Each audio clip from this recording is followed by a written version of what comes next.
Are you staring at the charts feeling confused, overwhelmed, or unsure of what actually matters? What if I told you that every single thing you see on the chart falls into just 3 categories? Once you understand these 3 categories, trading becomes simpler, analysis becomes clearer, and you'll know exactly what deserves your attention. Let's break it down. You probably want to take the same approach to trading flag breakouts as you would any other trend continuation trade, because as I mentioned in the beginning, a flag pattern is nothing more than what? Right? Remember, there's only 3 ways to trade, right? We hide them under all these different things, but a flag pattern is what? Is it a trend continuation trade? Yeah. It's nothing more than a pullback trade. So at the end of the day, and that's why I harp on that so much in the foundation course, where there's only 3 ways to trade, and everything that we see in the market falls under those 3 ways. So if we just master our ability to identify those 3 ways and have an understanding of how we want to trade those 3 ways, it makes it less confusing, because sometimes we get caught up over the stuff where we're like, oh my gosh, it's a head and shoulders, I got to do this differently. Or, oh my gosh, it's a flag pattern, I got to do this differently. Oh my gosh, it's that, I got to do this differently.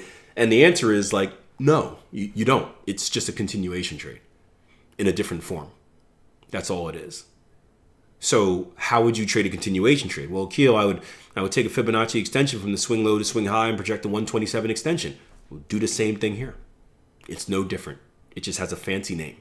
So it's important to make sure we don't lose sight of kind of what these things actually are at the foundation, based off like the fanciness of the names and all the stuff around it.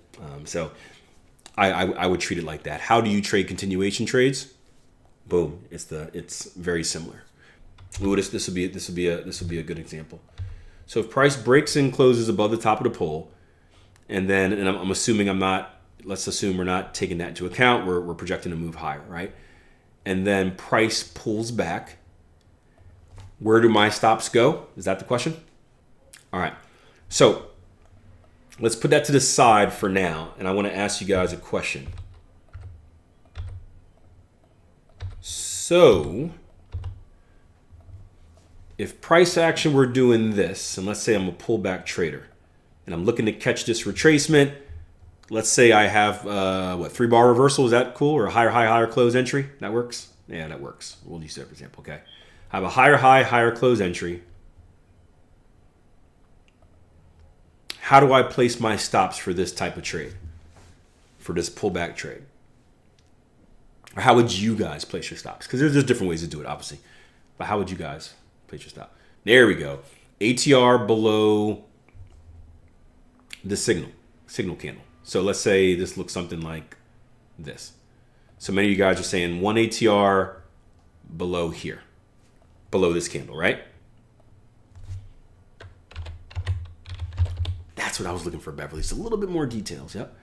So I would say two ways you can do it. You can do an ATR below your reversal signal, or you can put stops below, Michael says, below the outside return, right? I think both of these are fine. So with that in mind, if I were looking to trade this flag pattern and we have a break above structure, top of the flagpole, and we have a pullback, and I'm trying to enter on the pullback, yep, so how would I place my stops for this trade? Price action, broken close above the flagpole, gave us a pullback. I'm looking to buy it up. What do you guys think? I know you got it. It's not a trick question. It's not a trick question. All right, what if I did this?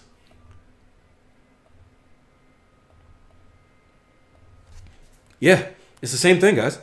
Look, these are both the same exact scenario. Remember what I said earlier a few minutes ago, right? This is nothing more than a trend continuation trade, right? What did we have here? Price action, broken close above structure. We identify a break and close above structure. We predict a move higher. We decide, how can I get involved? Wait for pullback. We have a pullback. What do we have here? Price action, breaks and closes above structure. I predict a move higher. How do I decide to get involved? Wait for pullback. They're the same trade. Do you guys see that? They're the same trade. The only thing that makes our minds all weird is because we start seeing flag and we start getting all weird like it's something different. These are the same trades. Let me know if you guys can see that. Seriously, this is important. This pullback trade is no different than this trade. You want to know what else is no different? Let's look at this. Which way do I want to do it? It would be, yeah, a bottom, yeah. What pattern is this?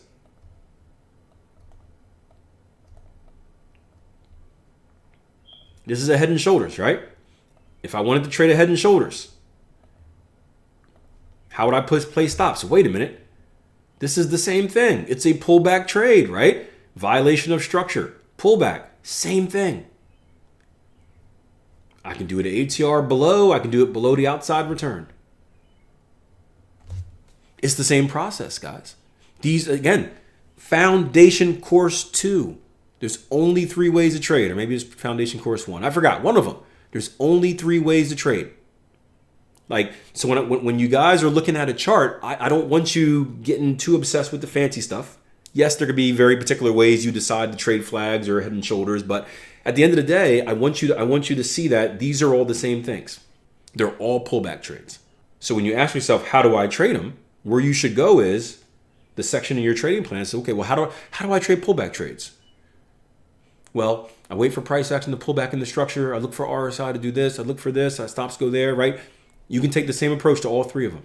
This is why I don't consider myself a head and shoulders trader or a flag pattern trader or this trader or that trader. I'm a price action trader. These are all the same to me as far as trading it in this style.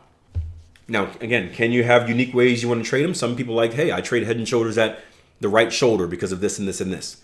Or some traders, it's a flag pattern. So instead of waiting for the breakout, I trade in anticipation of the breakout. Right? Yeah, you can certainly do that stuff.